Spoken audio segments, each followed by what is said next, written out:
Welcome back to Friday Coffee Talks, where we talk over coffee on Fridays. It's Friday, it's episode 82, and I'm your host, Connor Volpe. Thank you for coming back and joining me today. It has been a great week this week for me. I've got to travel some. I'm traveling significantly less than I was before, so it's kind of struck a nice balance between looking forward to going on trips, which I do. There's definitely an element of getting to go out and see people and meet people and get on a plane and stuff. And missing home. So I've struck a good balance. I'm definitely looking forward. It's a good time. But this week was a week I got to get on a plane, got plenty of windshield time in my Chrysler Pacifica, and got to go see some great folks up in Pennsylvania for the annual Sheets Partner Days. We raised some money for charity, and it was so much fun. So love going up there. Thank you to the folks at Sheets for having me again.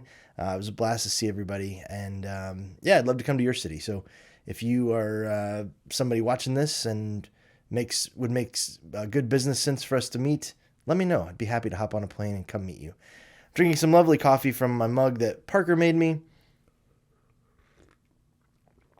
The last cup on my last bag of beans, so I have a new one I'm looking forward to popping open. Can't wait to try that.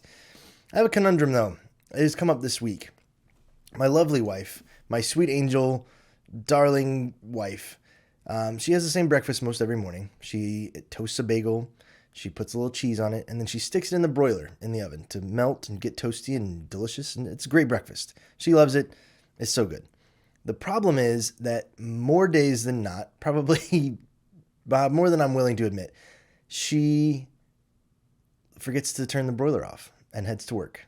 And I can't tell you how many times I've come up to make lunch, come up out of the basement to make lunch, and the broiler's still sitting there on.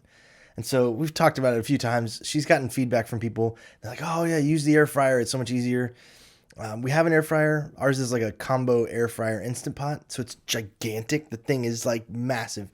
And it takes up so much counter space. So she's like, I'm not leaving that thing out, even though it's awesome. So people have recommended a toaster oven. And it's like, I think we're just going to have to get better about turning the oven off when we use it. But that's been our thing this week or last week. Coming upstairs and going, oh gosh, the oven's been on for 3 hours. This is not good. So my main topic today is something that I've been really reflecting on and thinking quite a bit about over the past few weeks. As most of you know, myself and my wife are business owners. We have gone into the entrepreneur life. We opened a children's boutique a little less than a year ago. Coming up on our first year, which is wild to think about. But with that comes, a lot of different things as a business owner.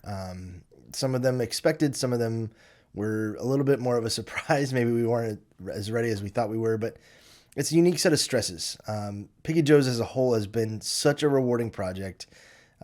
We're just on the ground floor of building something that we truly believe in and we think is going to be an awesome addition to the community and all that kind of stuff. But the other side of that is, there is definitely some financial risk that we took. We've put a lot into this business and we stand to lose a lot if it fails. I think that's kind of part of it. You gotta scared money don't make money, they say. But for us, it's not necessarily about making money. We think that, we can have an impact on the community around us and, all that kind of stuff. But the unique challenges of that are operating budgets and stress over bills and staffing and hiring and making sure we have the right people. And sometimes the nature of it is that people are going to call out and we've got to get coverage over there and all the stuff that goes into it. And I found myself a few weeks ago kind of letting those things wear on me, probably more than I should have, and wearing a lot of that weight on my shoulders and going like, oh, we got to figure this out. And had some sleepless nights. But the more I reflected on it, I started to think about why we're doing this. And I think that's the biggest thing that I've learned. And it applies to my children's boutique for sure, but it applies to everything in sales, in life, in relationships. And that's what I wanted to share with you today is the main point that I have is know your why. I know you've heard that from people before. It's not breaking news, but just let me reiterate the importance of it. Know why you're doing what you're doing.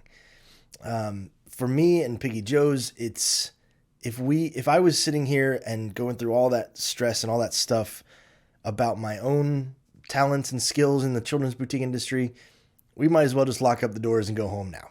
I'm not bringing a lot to the table as far as the children's boutique life goes. But I realized what we're investing in and what we've put it all on the line for is the talents of my wife, which there are a ton of. And she's the best at so many different things that all seem to add up to being a successful children's boutique owner.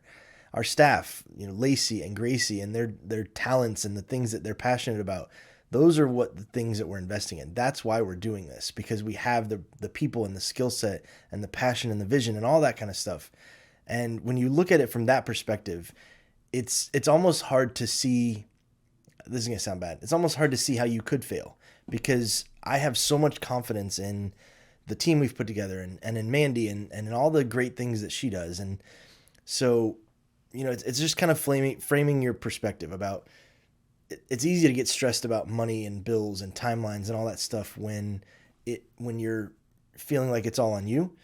But when you put your faith really in the things that you trust more than anything, it becomes way less of a gamble and more of a certainty. It's a trust exercise. So that's how it relates to my business, but in sales, in your jobs, in your discussions with your customers, in your relationships with people. This doesn't even have to be work related. Know your why.